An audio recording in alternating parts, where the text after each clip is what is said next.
بسم اللہ الرحمن الرحیم۔ السلام علیکم۔ پیش خدمت ہے حالات حاضرہ کا خصوصی بلیٹن۔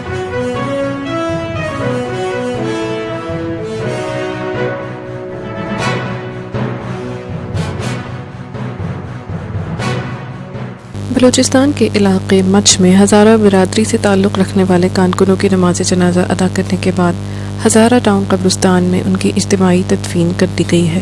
گزشتہ شب حکومت سے کامیاب مذاکرات کے بعد مچھ میں ہلاک کیے جانے والے کارکنوں کی میتوں کو مغربی بائی پاس کے علاقے میں دھرنے کی جگہ سے ہزارہ ٹاؤن میں ولی اثر امام بارگاہ منتقل کیا گیا تھا۔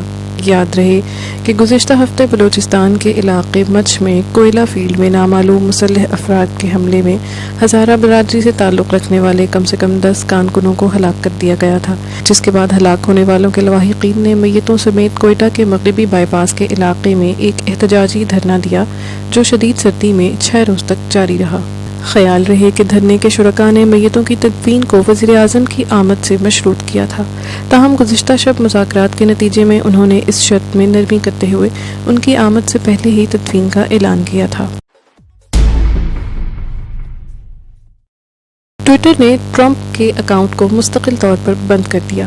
سماجی رابطوں کی ویب سائٹ ٹویٹر نے امریکی صدر ڈونلڈ ٹرمپ کا ٹویٹر اکاؤنٹ مستقل طور پر بند کرنے کا اعلان کرتے ہوئے کہا ہے کہ ایسا تشدد پر مزید اکسانے کے خطرے کی وجہ سے کیا گیا ہے۔ ٹویٹر کا کہنا ہے کہ یہ فیصلہ ڈونلڈ ٹرمپ کی جانب سے کی جانے والی حالیہ ٹویٹس اور سیاق و سباق کا بغور جائزہ لینے کے بعد کیا گیا ہے۔ خیال رہے کہ ایک روز قبل صدر ٹرمپ کا اکاؤنٹ 12 گھنٹوں کے لیے لاک کیا گیا تھا۔ اس موقع پر ٹویٹر کی جانب سے واضح طور پر کہا گیا تھا کہ اگر ٹرمپ کی جانب سے اس پلیٹ فارم کے قواعد کی پھر سے خلاف ورزی کی گئی تو ان پر یہ پابندی مستقل طور پر عائد کر دی جائے گی۔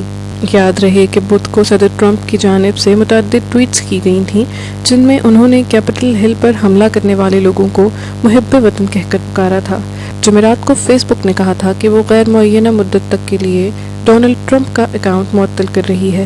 صدر ٹرمپ نے یہ اعلان کیا ہے کہ وہ 20 جنوری کو نو منتخب صدر جو بائیڈن کی تقریب حلف برداری میں شرکت نہیں کریں گے۔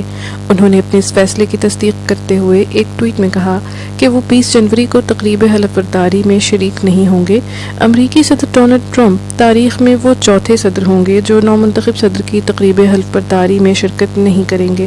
آخری مرتبہ ایسا سن 1869 میں ہوا تھا جب اینڈریو جانسن نے نو منتخب صدر کی تقریب حلف برداری میں جانے سے انکار کیا تھا۔ جرمنی کے مشہور زمانہ تحقیقی ادارے میکس پلانک سوسائٹی سے منسلک آصفہ اختر کو سن 2021 کے لائبنز انعام سے نوازا گیا ہے۔ انہیں مزید تحقیق کے لیے تقریباً 25 لاکھ یورو کی انعامی رقم بھی دی جائے گی، جو سائنسی تحقیق کے لیے مختص بلند ترین گرانٹس میں سے ایک ہے۔ انسانی جین کی گتھیاں سلجھانے والی ڈاکٹر آصفہ اختر پاکستانی نژاد ہیں۔ ایران میں امریکہ اور برطانیہ کی ویکسین پر پابندی۔ ملک میں کرونا وائرس کے مریضوں کی بڑھتی ہوئی تعداد کے باوجود ایرانی سپریم لیڈر آیت اللہ خامنائی نے کرونا وائرس کے خلاف امریکہ کی فائزر بایو این ٹیک اور برطانوی آسٹرازینیکا ویکسین کی درآمد پر پابندی عائد کر دی ہے۔ ایرانی سپریم لیڈر کا کہنا ہے کہ امریکہ اور برطانیہ میں خود کرونا وائرس کے مریض زیادہ ہیں، لہٰذا ان پر اعتبار نہیں کیا جا سکتا۔ توہین رسالت میں 3 ملزمان کو سزائے موت۔ پاکستانی دارالحکومت اسلام آباد کے انسداد دہشت گردی کی ایک عدالت نے سوشل میڈیا پر گستاخانہ مواد کی تشہیر کے مقدمے کا فیصلہ سناتے ہوئے 3 ملزمان کو سزائے موت سنا دی ہے۔ سعودی عرب اور اتحادیوں کی قطر پر پابندیاں ختم، جیت کس کی ہوئی؟ اس ہفتے گلف کوآپریشن کونسل کے ممالک کے درمیان ہونے والے یکجہتی اور استحکام کے معاہدے نے خلیجی ممالک کے ساتھ سعودی عرب کے تعلقات میں ایک نئی گرمجوشی پیدا کر دی ہے۔ خلیجی معاہدے کے سالانہ سربراہی اجلاس میں اس معاہدے کا اعلان کرتے ہوئے سعودی ولی عہد محمد بن سلمان نے کہا کہ یہ معاہدہ ہماری خلیجی، عرب اور اسلامی یکجہتی اور استحکام کی تصدیق کرتا ہے۔ اس سے پہلے انہوں نے قطر کے امیر تمیم بن حماد کو سرعام گلے لگا کر کورونا وائرس کے باوجود ان کا اجلاس میں استقبال کیا تھا۔ یہ اس بات کی طرف اشارہ تھا کہ سعودی عرب ایک قدم آگے بڑھ کر قطر سے سیاسی تعلقات بحال کرنے کا خواہش مند ہے۔ 6 خلیجی ممالک کے علاوہ مصر، ترکی اور ایران نے بھی اس معاہدے کا خیر مقدم کیا ہے۔ 3.5 سال تک سعودی عرب، متحدہ عرب امارات، بحرین اور مصر نے قطر کو فضائی، زمینی اور بحری پابندیوں کا نشانہ بنایا اور اس کے ساتھ تعلقات ختم کر کے اس چھوٹے سے خلیجی ملک پر زبردست دباؤ برقرار رکھا۔ ان چاروں ممالک نے سن 2017 میں 30 لاکھ سے بھی کم آبادی والے تیل اور گیس کے ذخائر سے سرشار اس ملک پر الزام لگایا کہ وہ دہشت گردی کا حامی ہے اور قطر سے مطالبہ کیا کہ وہ دہشت گردی کی حمایت کرنا بند کر دے، ایران سے تعلقات ضرورت سے زیادہ نہ رکھے اور دوحہ میں مقیم الجزیرہ نیوز چینل پر پابندی لگائے۔ قطر نے دہشت گردی کی حمایت کے الزام سے انکار کیا اور نہ تو الجزیرہ پر پابندی لگائی اور نہ ہی ایران کے ساتھ تعلقات کم کیے۔ اب یہ چاروں ممالک قطر کے ساتھ سیاسی تعلقات بحال کرنے اور اس کے خلاف پابندیاں ختم کرنے پر راضی کیسے ہو گئے ہیں؟ اطلاعات کے مطابق حالیہ مہینوں میں کویت اور امریکہ سے تعلق رکھنے والے ثالثوں نے ڈیڈ لاک ختم کرنے کی کوششیں کی ہیں۔ خاص طور پر کویت پس پردہ کافی مہینوں سے دونوں دھڑوں کو ملانے کی کوشش کر رہا تھا۔ یہ بات سچ ہے کہ صلح صفائی کی باتیں کئی ماہ سے جاری تھیں اور GCC ممالک کا صدارتی اجلاس ہر سال ہوتا ہے، تو اچانک معاہدہ کیسے طے پایا؟ کیا امریکی انتخابات میں صدر ٹرمپ کی شکست اس کی فوری وجہ تھی؟ بعض ماہرین یہ مانتے ہیں کہ اس کی فوری وجہ ٹرمپ کی ہار ہے اور جو بائیڈن کا 2 ہفتوں میں اقتدار سنبھالنا۔ جو بائیڈن نے واضح کر دیا ہے کہ وہ ایران کے ساتھ کچھ شرائط پر جوہری معاہدے کو بحال کرنا پسند کریں گے۔ جو بائیڈن نے سعودی عرب کو سختی سے متنبہ کیا ہے کہ صحافی جمال خاشقجی کے قتل کو وہ ایک انسانی حقوق کے کیس کے طور پر دیکھیں گے اور اس کی تحقیقات بھی کرائی جائیں گی۔ یمن میں سعودی عرب اور امریکہ کی فوجی کارروائی کی بھی تفتیش ہوگی۔ دوسری جانب قطر کے امیر کے رویے میں بھی کچھ نرمی دیکھنے میں آئی جس سے مسئلہ حل کرنے میں آسانی ہوئی۔ قطر کی طرف سے اپنے موقف پر برقرار رہنے کی ایک بڑی وجہ اس کا یہ یقین تھا کہ وہ شدت پسندی کا حامی نہیں ہے۔ دراصل مصر اور سعودی عرب کی نظر میں اخوان المسلمین شدت پسند گروہ ہے، جبکہ قطر، فلسطین اور ترکی اسے صرف ایک سخت گیر اسلامی تنظیم کے طور پر دیکھتے ہیں۔ قطر شدت پسندی کی حمایت کرنے سے انکار کرتا ہے۔ اس نے غزہ، لیبیا اور دیگر مقامات پر سیاسی اسلامی تحریکوں کی حمایت کی ہے، خاص طور پر روایتی اخوان المسلمین جیسی تنظیموں کو، جو خلیجی ممالک کے نزدیک شدت پسند تنظیم ہے۔ اس کے علاوہ قطر نے ایران کے ساتھ تعلقات مضبوط نہ کرنے کے لیے دباؤ کو اپنی خارجہ پالیسی پر حملے کے طور پر دیکھا ہے۔ حالانکہ GCC کے ایک رکن کی حیثیت سے قطر اس بات کے لیے پابند ہو سکتا ہے کہ وہ گروہ کی طے شدہ پالیسی پر عمل کرے۔ دراصل قطر اور چاروں ممالک یعنی سعودی عرب، متحدہ عرب امارات، بحرین اور مصر کے درمیان تعلقات سن 2014 میں اس وقت خراب ہو چکے تھے جب ان چاروں ممالک نے اپنے سفارتکاروں کو 6 ماہ کے لیے واپس بلانے کا اقدام اٹھایا تھا۔ یہ اس بات کی طرف اشارہ تھا کہ ان کے درمیان تعلقات میں کشیدگی پیدا ہو گئی ہے۔